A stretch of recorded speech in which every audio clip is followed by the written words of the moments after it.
ಎಲ್ರಿಗೂ ನಮಸ್ಕಾರ. ಇನ್ಫೋಸ್ಟ್ರೀಮ್ ಯೂಟ್ಯೂಬ್ ಚಾನಲ್ಗೆ ಮತ್ತೊಮ್ಮೆ ಸ್ವಾಗತ. ಈ ವಿಡಿಯೋದಲ್ಲಿ ನಾವು ಪರ್ಮಿಟೇಷನ್ಸ್ ಮೇಲೆ ಇನ್ನೊಂದು ಪ್ರಾಬ್ಲಮ್ ಅನ್ನು ಡಿಸ್ಕಸ್ ಮಾಡ್ತಾ ಹೋಗೋಣ. ಸೊ ಕ್ವಶನ್ ಏನ್ ಹೇಳ್ತಾ ಇದೆ, ಈ teacher want to form the committee of 3 students from the class of 10 to organise a event. ಅಂದ್ರೆ 10 ಸ್ಟೂಡೆಂಟ್ಗಳಿದ್ದಾರೆ, ಆ 10 ಸ್ಟೂಡೆಂಟ್ಗಳಲ್ಲಿ 3 ಜನನ್ನ ಸೆಲೆಕ್ಟ್ ಮಾಡಿಕೊಂಡು ಒಂದು ಕಮಿಟಿಯನ್ನ ರಚನೆ ಮಾಡಬೇಕು, ಸರಿನಾ? ಈಗ each student as the different role preference, chairperson, secretary ಮತ್ತೆ ಟ್ರೆಷರರ್, ಆ 3 ರೋಲ್ಗಳಿದಾವಲ್ಲ, ಆ 3 ರೋಲ್ ಯಾವ್ಯಾವು? ಚೇರ್ಪರ್ಸನ್, ಸೆಕ್ರೆಟರಿ ಮತ್ತೆ treasurer. Each role must be given to the different student. ಒಬ್ಬ ಸ್ಟೂಡೆಂಟ್ಗೆ ಒಂದು ರೋಲ್ ಮಾತ್ರ ಕೊಡಕ್ಕಾಗೋದು, ಜಾಸ್ತಿ ಕೊಡಕ್ಕಾಗಲ್ಲ, ಸರಿನಾ? ಈಗ ಸೆಕ್ರೆಟರಿ ಕೊಟ್ಟಿದ್ದೀನಿ ಅಂತಂದ್ರೆ ಮುಗೀತು ಅವನಿಗೆ. ಬೇರೆಯವರಿಗೆ ನಾನು ಚೇರ್ಪರ್ಸನ್ ಅನ್ನು ಕೊಡಬೇಕು, ಬೇರೆಯವರಿಗೆ ನಾನು ಟ್ರೆಷರರ್ ಅನ್ನ ಕೊಡ್ಬೇಕು, ಆ ಥರ. Find the number of ways in which no student get more than 1 role. A specific student is given no role ಅಂತಂದ್ರೆ ಯಾವುದೇ ಒಂದು ರೋಲ್ ಅನ್ನ ಕೊಡಲ್ಲ ಅವನಿಗೆ. 2 specific student gets any 2 role. So ಒಂದೊಂದಾಗೆ ಸಾಲ್ವ್ ಮಾಡ್ತಾ ಹೋಗೋಣ. ಸೊಲ್ಯೂಷನ್ ಸ್ಟೆಪ್ ಬೈ ಸ್ಟೆಪ್ ಬರೀತಾ ಹೋಗ್ಬೇಕು. ಸೊ ಫಸ್ಟ್ ಗಿವನ್ ಏನ್ ಕೊಟ್ಟಿದ್ದಾರೆ ಅಂತ ಬರೀರಿ. ಗಿವನ್ ನಮ್ಮ ಹತ್ರ 3 ರೋಲ್ಸ್ಗಳಿದ್ದಾವೆ, ಸರಿನಾ? 3 ರೋಲ್ಸ್. ನೆಕ್ಸ್ಟ್ 10 ಸ್ಟೂಡೆಂಟ್ಸ್ಗಳಿದ್ದಾರೆ. 10 ಸ್ಟೂಡೆಂಟ್ಸ್ಗಳಲ್ಲಿ ನಾನು 3 ರೋಲ್ಗಳನ್ನ ಡಿಸ್ಟ್ರಿಬ್ಯೂಟ್ ಮಾಡ್ತಾ ಹೋಗ್ಬೇಕು ಅಂತಂದ್ರೆ ಕೊಡ್ತಾ ಹೋಗ್ಬೇಕು. ಸೊ ಮೊದಲನೇ ಕ್ವಶನ್ ಏನ್ ಹೇಳ್ತಾ ಇರೋದವರು, no student get more than 1 role. No student gets more than 1 role. Very simple. ಯಾವ ರೀತಿ ಬರೆಯೋದು?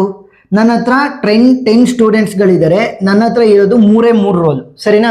ಕಾಂಬಿನೇಷನ್ ಯೂಸ್ ಮಾಡಬಾರ್ದು, ಪರ್ಮಿಟೇಷನ್ಸ್ ಯೂಸ್ ಮಾಡಬೇಕು. 10p3. ಸೊ 10p3 ಯಾವ ರೀತಿ ಸಾಲ್ವ್ ಮಾಡೋದು? Very simple. 10 ಕ್ರಾಸ್ 9 ಕ್ರಾಸ್ 8 ಅಷ್ಟೇ, ಸಿಂಪಲ್. ಗೊತ್ತಾಯ್ತಾ? 10p3 ಇದೆ ಅಂತಂದ್ರೆ 10 ಇಂದ 3 ಎಲಿಮೆಂಟ್ ರಿಡ್ಯೂಸ್ ಮಾಡ್ತಾ ಮಲ್ಟಿಪ್ಲೈ ಮಾಡಬೇಕು. 10 ಒಂದು, ನೆಕ್ಸ್ಟ್ 9 ಒಂದು, ನೆಕ್ಸ್ಟ್ 8 ಕಡಿಮೆ ಮಾಡ್ತಾ 10 9 8 ಮಲ್ಟಿಪ್ಲೈ ಮಾಡಬೇಕು. 9 8 72. 72 ಇಂಟು 10 ಅಂತ ಅಂದ್ರೆ 720 ವೇಸ್ ಆಯ್ತು. ಗೊತ್ತಾಯ್ತಾ? ಎಸ್. ಸೊ ನೆಕ್ಸ್ಟ್ ಎರಡನೇದು ಕೋನ. ಎರಡನೇದು ಏನು ಹೇಳ್ತಾ ಇರೋದು, A specific student is not given a role. ನನ್ನ ಹತ್ರ 10 ಸ್ಟೂಡೆಂಟ್ಗಳಿದ್ರು, ಸರಿನಾ? 10 ಸ್ಟೂಡೆಂಟ್ಸ್ಗಳಿದ್ರು, -1 ಸ್ಟೂಡೆಂಟ್. ಯಾಕೆ? ಅವನಿಗೆ ಯಾವುದೇ ಒಂದು ರೋಲ್ ಅನ್ನು ನಾವು ಇವಾಗ ಕೊಡ್ತಾ ಇಲ್ಲ. ಸೊ ಟೋಟಲ್ ಎಷ್ಟಾಯ್ತು? 9 ಸ್ಟೂಡೆಂಟ್ಸ್ ಮಾತ್ರ ನನಗೆ ಉಳ್ಕೊಂಡ್ರು. ನನ್ನ ಹತ್ರ ಇರುವಂಥ ರೋಲ್ಗಳೆಷ್ಟು? 3 ರೋಲ್ಸೇ ನನ್ನ ಹತ್ರ ಇರೋದು, 3 ರೋಲ್ಸ್. ಸೊ ಇವಾಗ ಏನು ಮಾಡಬೇಕು? 10p3 ಜಾಗದಲ್ಲಿ 9p3 ಅಂತ ಹಾಕೊಳ್ಳಿ ಅಷ್ಟೇ, ಸರಿನಾ? ನನ್ನ ಹತ್ರ ಈಗ 9 ಸ್ಟೂಡೆಂಟ್ಸ್ಗಳಿರೋದು, 3 ರೋಲ್ಗಳನ್ನು ಅಸೈನ್ ಮಾಡಬೇಕು. ಸೊ 9 ಕ್ರಾಸ್, ಸೊ 3 ಅನ್ನ ರೆಡ್ಯೂಸ್ ಮಾಡ್ತಾ ಬರಬೇಕು. 9 ಕ್ರಾಸ್ 8 ಕ್ರಾಸ್ 7, ಸರಿನಾ? 9 8 7 ರಿಡ್ಯೂಸ್ ಮಾಡ್ತಾ ಬರಬೇಕು. ಸೊ ವ್ಯಾಲ್ಯೂನ ಕ್ಯಾಲ್ಕುಲೇಟ್ ಮಾಡ್ತಾ ಹೋಗಿ. 9 cross 8 cross 7, 9 into 8 into 7 value ಎಷ್ಟಾಯಿತು? 504 ವೇಸ್, 504 ವೇಸ್.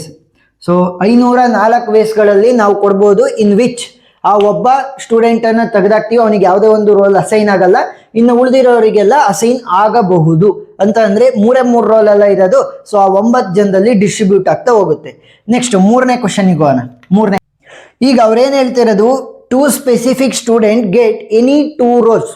ನನ್ನ ಹತ್ರ 3 ರೋಲ್ಗಳಿದ್ದಾವೆ, ಆ 3ರಲ್ಲಿ 2 ರೋಲು ಇಬ್ಬರಿಗೆ ಫಿಕ್ಸ್ ಆಗಿ ಸಿಗುತ್ತೆ ಅಂತ. ಸೊ ನಾನೇನು ಮಾಡ್ತೀನಿ ಅಂತಂದ್ರೆ, let's consider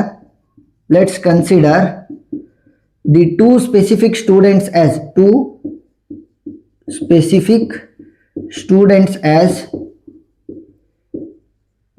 A and B, ಸರಿನಾ? ಎ ಮತ್ತೆ ಬಿ ಅಂತ ತಗೊಂತ ಇನ್ನು ಅವರಿಬ್ರು ಸ್ಟೂಡೆಂಟ್ಗಳನ್ನ. ಈಗ ಏನಾಗ್ತಾ ಇದೆ, ನನ್ನ ಹತ್ರ 3 ರೋಲ್ಗಳಿದ್ದಾವೆ, ಆಮೇಲೆ 2 ಸ್ಟೂಡೆಂಟ್ಗಳಲ್ಲಿ ನಾನು ಡಿಸ್ಟ್ರಿಬ್ಯೂಟ್ ಮಾಡಬೇಕು. 2 ಸ್ಟೂಡೆಂಟ್ಗಳಲ್ಲಿ ನಾನು ಡಿಸ್ಟ್ರಿಬ್ಯೂಟ್ ಮಾಡ್ತಾ ಹೋಗ್ಬೇಕು. ಸೊ ಇವಾಗೇನು, ನನ್ನ ಹತ್ರ ಮ್ಯಾಕ್ಸಿಮಮ್ ಎಷ್ಟಿರೋದು? 3 ಅಂತ ಅಂದ್ರೆ 3p2 ಆಗುತ್ತೆ. ಗೊತ್ತಾಯ್ತಾ? ನನ್ನ ಹತ್ರ 3 ರೋಲ್ಸ್ ಇರೋದು, ಆ 3 ರೋಲ್ಗಳನ್ನು ನಾನು 2 ಸ್ಟೂಡೆಂಟಿಗೆ ಡಿಸ್ಟ್ರಿಬ್ಯೂಟ್ ಮಾಡಬೇಕು. ಇಲ್ಲೇನಾಗ್ತಾ ಇತ್ತು, 10 ಸ್ಟೂಡೆಂಟ್ಗಳಿದ್ರು, 3 ರೋಲ್ಸ್ಗಳನ್ನ ಡಿಸ್ಟ್ರಿಬ್ಯೂಟ್ ಮಾಡಬೇಕಿತ್ತು. ಇಲ್ಲಿ ರೋಲ್ಗಳು ನನಗೆ 3 ಇದೆ, ಬಟ್ ಸ್ಟೂಡೆಂಟ್ 2 ಸ್ಪೆಸಿಫಿಕ್ ಅವರಿಗೆ ಕೊಡಲೇಬೇಕು ಅಂತ ಹೇಳ್ತಾ ಇದ್ದಾರೆ. ಸೊ 3p2 ವ್ಯಾಲ್ಯೂ ಏನಾಗುತ್ತೆ? 3 ಕ್ರಾಸ್ 2, ಸರಿನಾ? 2 ಇರೋದ್ರಿಂದ 2 ರೆಡ್ಯೂಸ್ ಮಾಡ್ಬೇಕು. 3 ಕ್ರಾಸ್ 2. ಸೊ 3 2 ಏನಾಗುತ್ತೆ? 6 ವೇಸ್ ಆಗುತ್ತೆ. ಗೊತ್ತಾಯ್ತಾ? ಈಗ ಇನ್ನ ಒಂದೇ ಒಂದು ಉಳ್ಕಂತಲ್ವಾ, 3ರಲ್ಲಿ 2 ಪ್ಲೇಸ್ ನಾನು ಕೊಟ್ಟಿದ್ದೀನಿ. ಯಾರಿಗೆ? ಇಬ್ರು ಸ್ಪೆಸಿಫಿಕ್ ಸ್ಟೂಡೆಂಟ್ಗಳಿಗೆ. ಇನ್ನ ಎಷ್ಟು ಸ್ಟೂಡೆಂಟ್ ಉಳ್ಕೊಂಡ್ರು? 10 - 2 ಸ್ಟೂಡೆಂಟ್ಸ್ ಅಂತಂದ್ರೆ ಇನ್ನ ನನ್ನ ಹತ್ರ 8 ಸ್ಟೂಡೆಂಟ್ ಉಳ್ಕೊಂಡ್ರು. ಇನ್ನ ನನ್ನ ಹತ್ರ ಎಷ್ಟು ಉಳ್ಕೊಂಡಿರೋದು? ರೋಲ್ಗಳು ಉಳ್ಕೊಂಡಿರೋದು 1 ರೋಲ್ ಮಾತ್ರ. 1 ರೋಲ್ ಈಸ್ ಲೆಫ್ಟ್. ಯಾಕಂತಂದ್ರೆ 2 ರೋಲ್ಗಳನ್ನ ನಾನು ಇಲ್ಲಿ ಸ್ಟೂಡೆಂಟ್ಗಳು, ಅವರಿಬ್ರು ಸ್ಪೆಸಿಫಿಕ್ ಸ್ಟೂಡೆಂಟ್ಗಳಿಗೆ ಕೊಟ್ಟಿದ್ದೀನಿ. ಹಾಗಾಗಿ ಅವರಿಬ್ರಿಗೆ ಆಲ್ರೆಡಿ ಕೊಟ್ಟಿದ್ದೀನಿ ಅಂದ್ರೆ ಅವ್ರನ್ನ ಕನ್ಸಿಡರ್ ಮಾಡ್ಬೋದು. ಸೊ 10 - 2 ಏನಾಯ್ತು? 8 ಸ್ಟೂಡೆಂಟ್ಸ್ ಮಾತ್ರ ಉಳ್ಕೊಂಡ್ರು. ಈಗ 2 ರೋಲ್ ಆಲ್ರೆಡಿ ಯೂಸ್ ಆಗಿದೆ ಅವರಿಬ್ರಿಗೆ, ಇನ್ನ 1 ರೋಲ್ ಮಾತ್ರ ಬಾಕಿ ಇರೋದು. ಸೊ ಇದನ್ನ ನಾವೇನಂತ ಬರೀಬಹುದು ಇವಾಗ? 8P1 ಅಂತ ಬರಿಬಹುದು. ಅಂತ ಅಂದ್ರೆ 8 ಮಾತ್ರ, ಸರಿನಾ? 8P1 ಅಂತ ಅಂದ್ರೆ 8 ಮಾತ್ರ. ಸೊ 8 ನಂಬರ್ ಆಫ್ ವೇಸ್ ಗಳಲ್ಲಿ ನಾವು ಕೊಡ್ತಾ ಹೋಗ್ಬೋದು ಒಂದು ಪೊಸಿಷನ್ ಅನ್ನ 8 ಸ್ಟೂಡೆಂಟ್ಗೆ. ಯಾರು? ಈಗ 3ರಲ್ಲಿ 2 ಪೊಸಿಷನ್ ಅವ್ರಿಗೆ ಫಿಕ್ಸ್ ಆಗಿ ಕೊಟ್ಟಿದ್ದೀನಿ. ಈಗ ಇಬ್ರು ಸ್ಪೆಸಿಫಿಕ್ ಸ್ಟೂಡೆಂಟ್ ಇದ್ರು, ಎ ಮತ್ತೆ ಬಿ, ಅವರಿಬ್ಬರಿಗೆ ನಾನು 2 ಪೊಸಿಷನ್ ಅನ್ನ ಕೊಟ್ಟಿದ್ದೀನಿ. ಯಾವುದೋ ಒಂದು 2 ಪೊಸಿಷನ್ ಅಂತ ಅನ್ಕೊಳ್ಳಿ. ಫಾರ್ ಎಕ್ಸಾಂಪಲ್ ಚೇರ್ಪರ್ಸನ್ ಮತ್ತೆ ಸೆಕ್ರೆಟರಿನ ಕೊಟ್ಟಿದ್ದೀನಿ ಅಂತ ಅನ್ಕೊಳ್ಳಿ. ನಾನು ಹೇಗೆ ಚೇರ್ಪರ್ಸನ್ ಅನ್ನ ಕೊಟ್ರೆ ಇವನಿಗೆ ಸೆಕ್ರೆಟರಿ ಕೊಡಬೇಕು, ಇವನಿಗೆ ಸೆಕ್ರೆಟರಿ ಕೊಟ್ರೆ ಇವನಿಗೆ ಚೇರ್ಪರ್ಸನ್ ಕೊಡಬೇಕು. ಸೊ ಆ ತರ ಬಂದಾಗ ಏನಾಯ್ತು? 2 ಫ್ಯಾಕ್ಟೋರಿಯಲ್ ವೇಸ್ ಅಲ್ಲಿ ನಾವು ಡಿಸ್ಟ್ರಿಬ್ಯೂಟ್ ಮಾಡ್ಬೋದು, ಸರಿನಾ? ಆ 2 ಪೊಸಿಷನ್ಗಳಿರ್ತಾವಲ್ಲ ನೋಡಿ, ಇಲ್ಲಿ ಆ 2 ಪೊಸಿಷನ್ ಇರುತ್ತಲ್ಲ, ಅದನ್ನ ಏನ್ ಮಾಡ್ಬೋದು? 2 ಫ್ಯಾಕ್ಟೋರಿಯಲ್ ವೇಸ್ ಗಳಲ್ಲಿ ನಾವು ಡಿಸ್ಟ್ರಿಬ್ಯೂಟ್ ಮಾಡ್ತಾ ಹೋಗ್ಬೋದು. So 2 specific roles can be assigned ಇನ್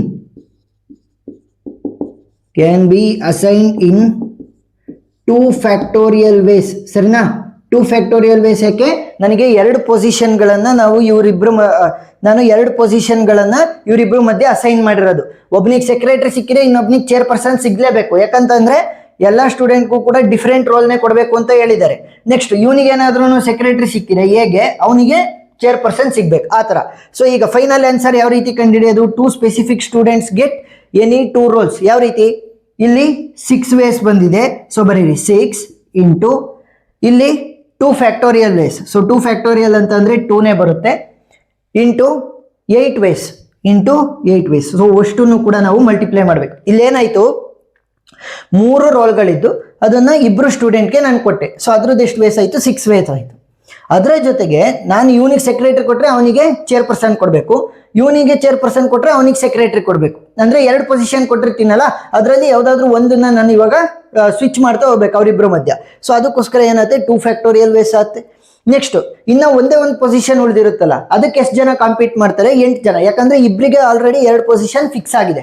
ಇನ್ನು ಉಳಿದಿರುವಂತ ಒಂದು ಪೊಸಿಷನ್ ಅನ್ನ 8 ಜನದ ಮಧ್ಯೆ ನಾನು ಡಿಸ್ಟ್ರಿಬ್ಯೂಟ್ ಮಾಡ್ಬೇಕಾಗತ್ತೆ, ಅಂದ್ರೆ ಯಾರಿಗಾರು ಒಬ್ರಿಗೆ ಕೊಡ್ಬೇಕಾಗತ್ತೆ. ಸೊ ಅದಷ್ಟನ್ನು ಕೂಡ ಮಲ್ಟಿಪ್ಲೈ ಮಾಡಿ. ಸೊ ವ್ಯಾಲ್ಯೂ ಏನಾಗುತ್ತೆ? ವ್ಯಾಲ್ಯೂ ಎಷ್ಟಾಗುತ್ತೆ? 6 into 2 into 8. So value will be 96 number of ways. So 96 number of ವೇಸ್ಗಳಲ್ಲಿ ನಾನು ಕಮಿಟಿಯನ್ನ ಫಾರ್ಮ್ ಮಾಡಬಹುದು, in which 2 specific student get any 2 role. ಯಾವ್ದಾದ್ರು ಆಯ್ತು, ಚೇರ್ಪರ್ಸನ್, ಸೆಕ್ರೆಟರಿ ಅಂತಾನೆ ಇಲ್ಲ, ಟ್ರೆಷರರ್, ಯಾವ್ದಾದ್ರು 2 ರೋಲ್ಗಳು ಅವರಿಗೆ ಫಿಕ್ಸ್ ಆಗಿ ಸಿಗ್ತಾ ಹೋಗುತ್ತೆ. ಸೊ ಈ ತರ ಡಿಫ್ರೆಂಟ್ ಪ್ರಾಬ್ಲಮ್ಸ್ ಅನ್ನ ಕೇಳ್ಬೋದು ಎಕ್ಸಾಮಿನೇಷನ್ ಪರ್ಸ್ಪೆಕ್ಟಿವ್ ಅಂತ ನೋಡಿದಾಗ. ಸೊ ಎಕ್ಸ್ಟ್ರಾ ಪ್ರಾಬ್ಲಮ್ಸ್ ಗಳನ್ನ ನೀವು ನೋಡ್ತಾ ಹೋಗಿ. ಇಂಪಾರ್ಟೆಂಟ್ ಪ್ರಾಬ್ಲಮ್ಸ್ ಆಲ್ರೆಡಿ ನಾನು ಸಾಲ್ವ್ ಮಾಡಿದ್ದೀನಿ. ಆ ಎಲ್ಲಾ ವಿಡಿಯೋಗಳು ಪ್ಲೇ ಲಿಸ್ಟ್ ಅಲ್ಲಿ ಇರ್ತವೆ. ಪ್ಲೇ ಲಿಸ್ಟ್ ಲಿಂಕ್ ಡಿಸ್ಕ್ರಿಪ್ಷನ್ ಅಲ್ಲಿ ಕೊಟ್ಟಿರ್ತೀನಿ, ನೀವು ನೋಡ್ಬೋದು. ವಿಡಿಯೋ ಇಷ್ಟ ಆಗಿದ್ರೆ ಸಬ್ಸ್ಕ್ರೈಬ್ ಆಗೋದನ್ನ ಮರಿಬೇಡಿ. Thank you for watching.